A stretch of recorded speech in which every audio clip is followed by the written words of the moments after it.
Alright, so today I got a Craftsman gas bushwhacker hedge trimmer. It's the 18-inch 23cc.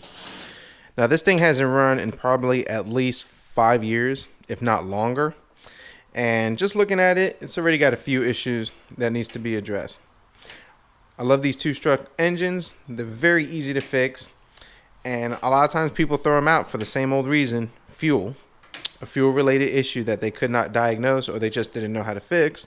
For most people, if you're not comfortable working on it, it's a lot easier just to throw this out and get yourself a new one than paying a repairman. Because most of the times these repair shops, the cost is usually half of what they're worth. If not, it doesn't exceed more. I'm going to take a look at it, go through it, see if we could get this thing running. Now the first thing I want to do before I even start to tinker with this thing is very dirty and crusty, and we'll talk about some of the things that are obviously wrong with it. So let me wipe it down. That way I don't get myself as dirty and contaminate other things.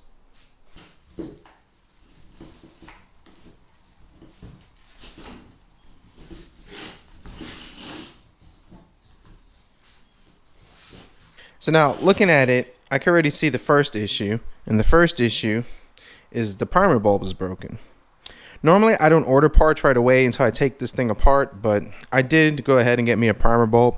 It was $2 at my local small engine repair store. Other than that, everything else doesn't look too bad. So now the first thing I want to do, and I do this with all these, is check for spark. Like I've said in other videos, if you have spark, then that's just one less thing to worry about. You just want to go through the process of ruling out things that might be potentially wrong. And if you don't have spark, then you need to start there. No pun intended. Now this is my spark tester. I normally get these at Harbor Freight. They're only a couple of dollars, and they're a great tool to have, whether you're working on small engines or even regular engines. So I'm going to go ahead and pull this.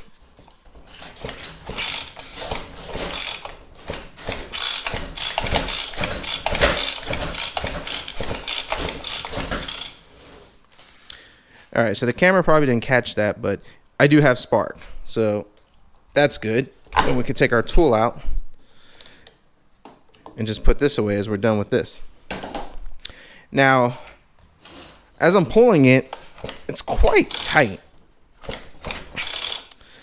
So typically to me, that's usually a sign that the fuel and or oil or the combination has kind of gummed up the piston. So I'm going to take out the spark plug.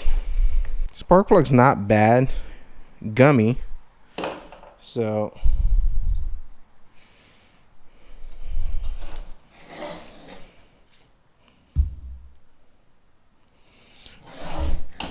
let's see if it pulls any easier. And now let's put my finger over the hole, see how we feel with compression. Alright, so I do feel we got good compression. So let me go ahead and get some WD-40 in here. And this is because it's been sitting for so long. And at least that will kind of help clean up the piston walls and free this thing up a little bit.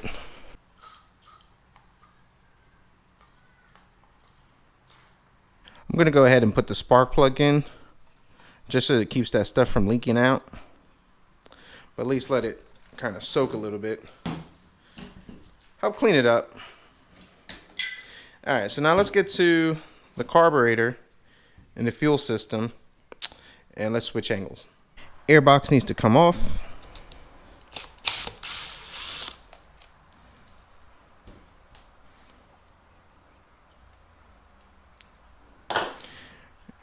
Our filter is ready to disintegrate, so as you can see, just disintegrated, so that's no good. Looks like we got 2 hex bolts, I believe. All right.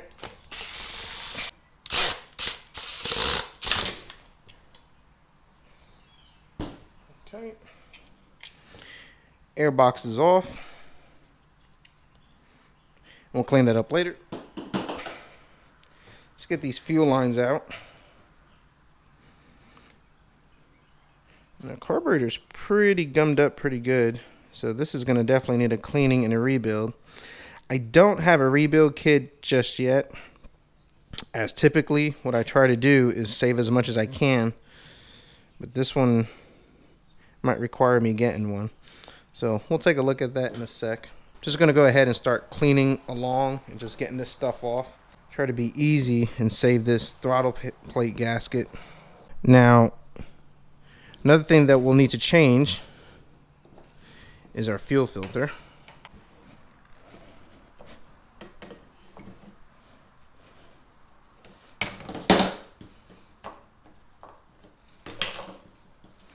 Well, it came off there.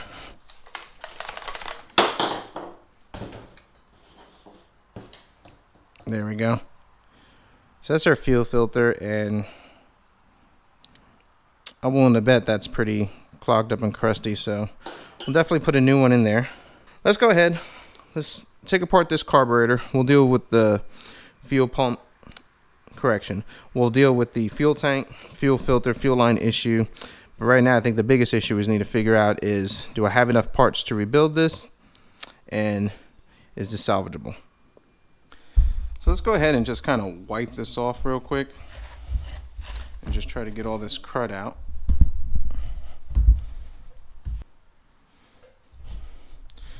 Let's get this broken bulb off.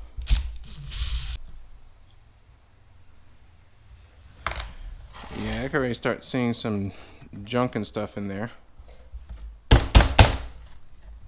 So it's going to be requiring a thorough cleaning.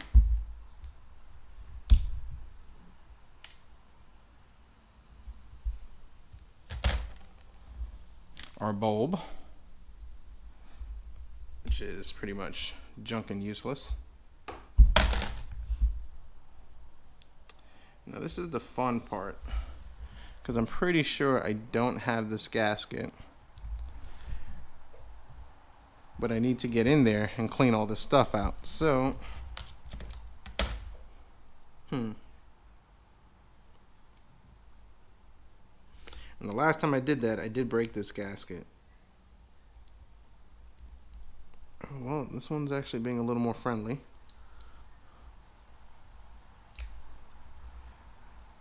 Cool. That came off intact, so we can reuse this gasket.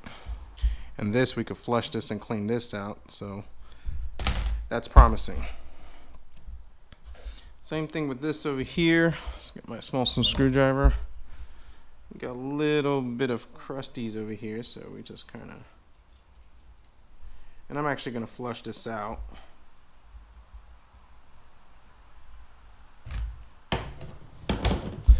Alright, let's take out this.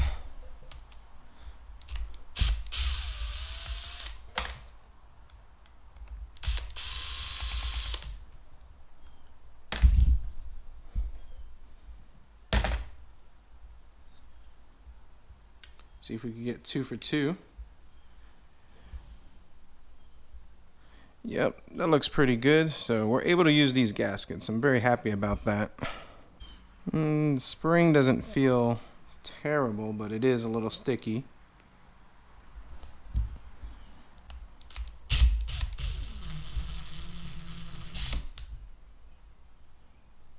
I don't know.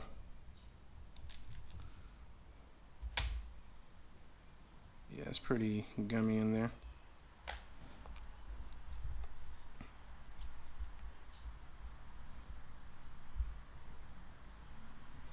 Alright, so now we can soak this, clean this, get some brake part cleaner out, and do it to that, this, and that, and get all these pieces cleaned up.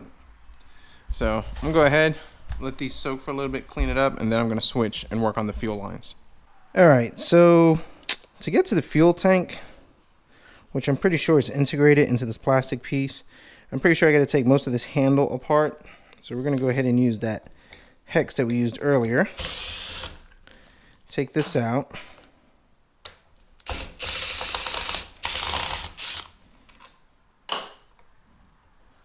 And just kind of be mindful of everything coming out.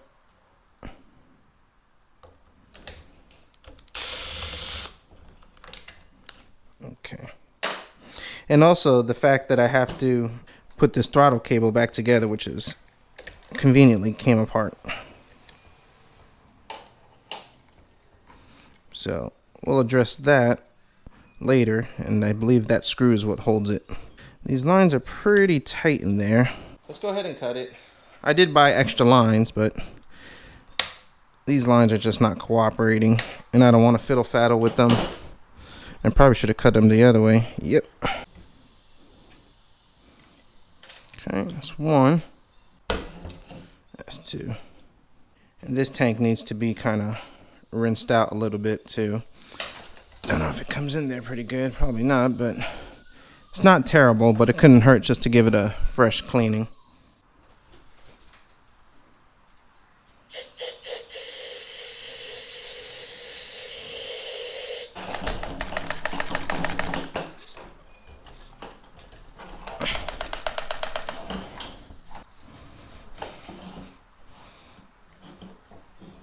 Alright, so we're going to go ahead and run our fuel lines. Our fuel tank is about as clean as I could comfortably get it.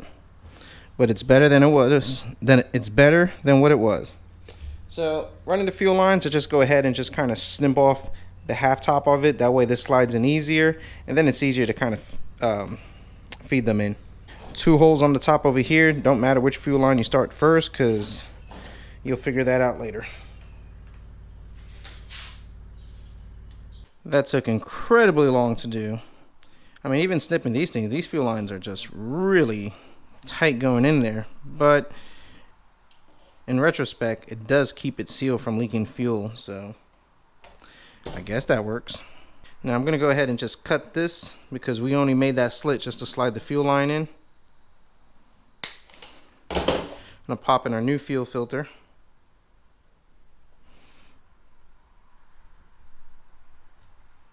Okay, and I'm just gonna clean this up a little bit. And the return usually just kind of goes in about 1/4 to 1/2 inch. The filter, you just want it to be able to sit freely and lay on the bottom, but you don't need a ton of slack for it. You just need as much as it needs to sit and hang. So I'm gonna bring in some of that slack on this, just to make sure that it touches both sides evenly and it just kind of dances there. But I think for the most part that's good. And I do want to leave enough slack, so if I have to change this filter, all I need to do is just pull it out. So that's my recommendation, is making sure you have enough slack so if you have to go back and change the filter. So now I take these 2 lines, I'll put them to the side. I'll probably put this thing back together, and then we'll start working on the carburetor.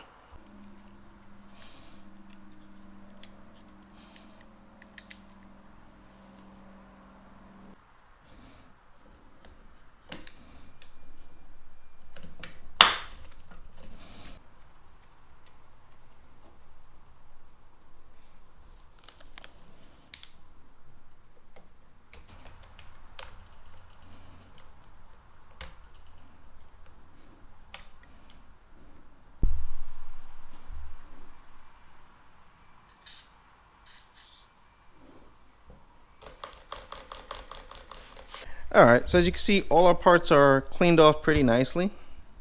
Everything came out pretty good. We were able to keep our old gaskets, which that's kind of nice and saves us $1 or $2.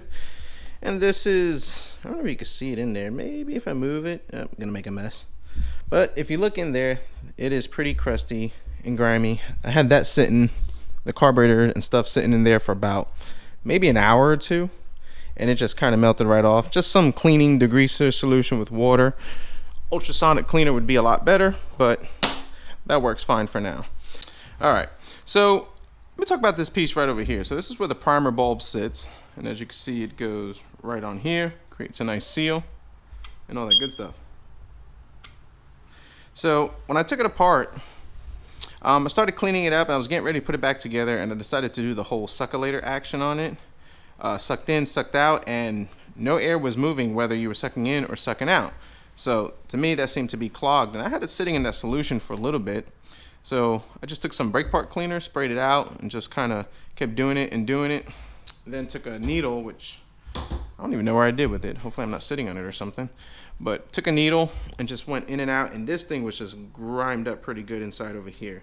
Now my recommendation too is be careful with this hole over here, because it appears that's where the diaphragm is, and if you start poking around, then yeah, you might take a chance of damaging that. I'm not sure if this is replaceable, if I'm honest with you. I don't know enough about this, but all I was saying is constant cleaning, going back and forth. I was able to free up this diaphragm, clean it up where it holds a suction, it releases, it works pretty good. So if you're rebuilding this carburetor, which I'm not sure of the model, says Zama, made in China, and let's see if it has a model number somewhere around here. W1322B as in boy. So Zama W1322B as in boy. If you're working on this carburetor, before you clean everything else, make sure that the diaphragm is moving free up and down inside of that. If not, then you may have to replace this piece. I'm not 100% sure because I can't really see a way to take it apart. I don't want to find out and break it because that could get expensive. And the whole point of this is just to fix it on a budget, just to make sure that it works. And then as we go, we start fixing other issues, doing little upgrades here and there. So our carburetor gasket is good. It wasn't broken. Left it alone. If you take off these gaskets, they look good, just leave them alone. Remember, we're testing this to make sure that it works. If it works and everything seems pretty good, then if we have to, we could go back and change things just to change things. But at this time, I don't recommend doing it. We got our fuel lines, which are good and ready to go. And I probably should have remembered which one is which, but we'll address that issue when we get there. So now our carburetor goes on this way, and my recommendation is to pop on the linkage first, because if you don't, then you have to maneuver that later.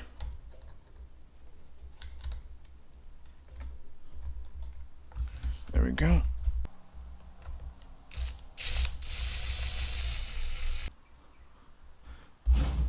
I don't like to cut them short or precise in case we have to make adjustments. So I'd rather have a little extra than none.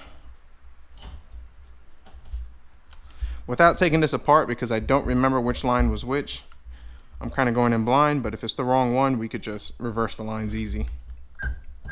So we should be able to add fuel and fire it up. But first, if you remember,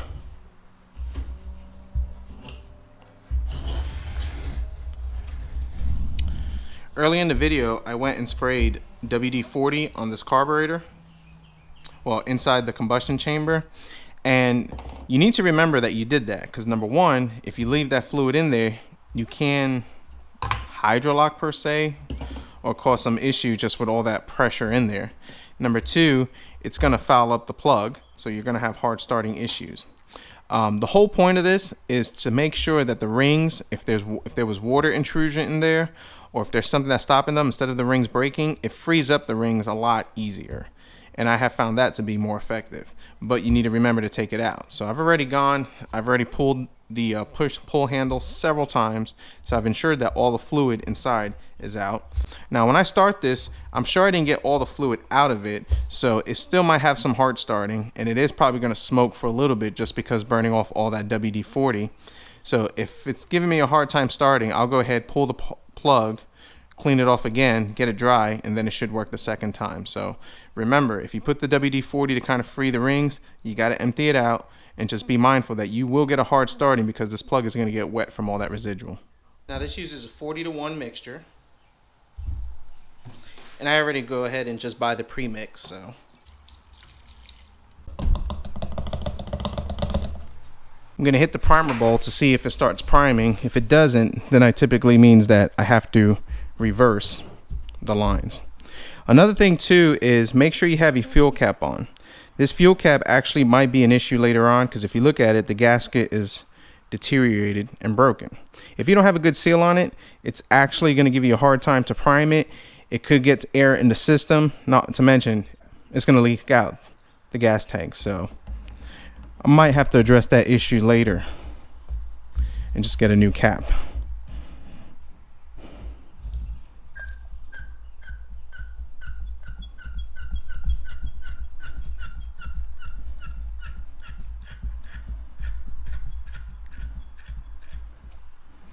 Yeah, it's not priming, so that means I have my lines backwards.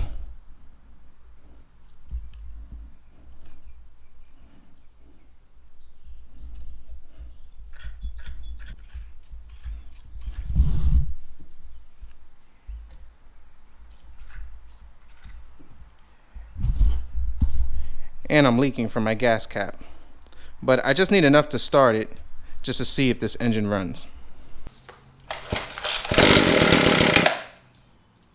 Fired up pretty quick.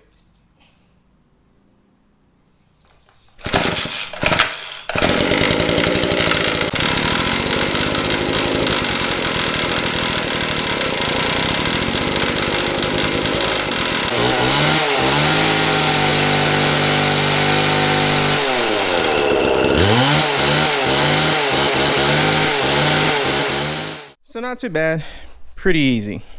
Mostly fuel lines, a fuel filter, well, fuel lines and a fuel filter. We were able to rebuild the carburetor and use the original gaskets, and it popped right off pretty easy. Gave us a little bit of trouble trying to get going, but after consistency and some carburetor adjustment, we were able to get it running and revving pretty nice. So I think the main issue with this was that the carburetor was out of adjustment. Now it does have one issue that has become an issue now that I talked about earlier in the video. As you can see it, the gas cap is leaking. Just needs to get a gas cap. These are a couple of dollars online. I'll put that in and then dial in the final tuning, and this thing should be good to go. So hope you enjoyed the video. Hope you find it helpful. Thanks for watching. We'll see what we fix.